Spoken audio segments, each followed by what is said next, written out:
Akne er en betændelseslignende reaktion i hudens talgkirtler, og den ses typisk i alderen fra 11 til 30 år.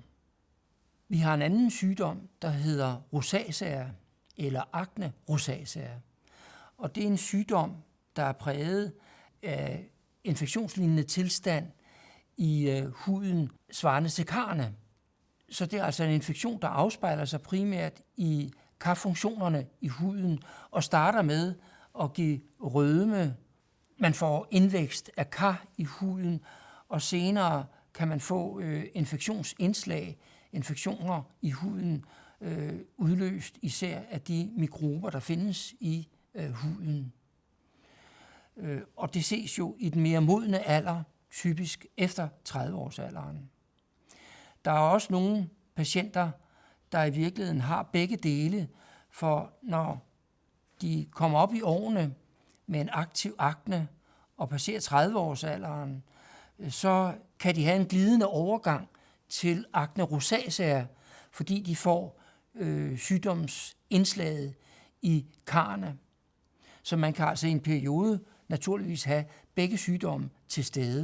Det er jo ikke sådan, at skillelinjen er præcis 30 år. Nogle har det måske til de 20 år, og nogle har det måske til de 35 år.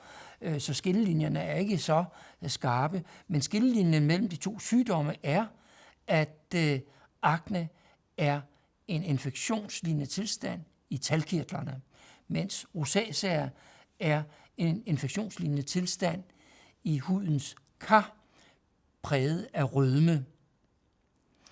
Og derfor er behandlingen også forskellig. Ved rosacea, som jo er præget af karindvækst og rødme i ansigtet og samtidig betændelsesknopper, der kan man have god glæde af visse typer af laserbehandlinger, der kan gå ind dels og lukke selektivt de forskellige små kar, man har i ansigtet, men også den mere diffuse rødme kan dæmpes med forskellige typer af laserbehandlinger. Og ofte er det jo en behandling, som skal gentages med mellemrum, fordi lidelsen er kronisk og fortsætter op i måske 50, 60 og samtidig 70-årsalderen. Der er en del af de patienter, der har rosacea, der også kan få rosacea omkring øjnene og i øjnene. Det er faktisk op til 50% af patienterne, der får den her tilstand.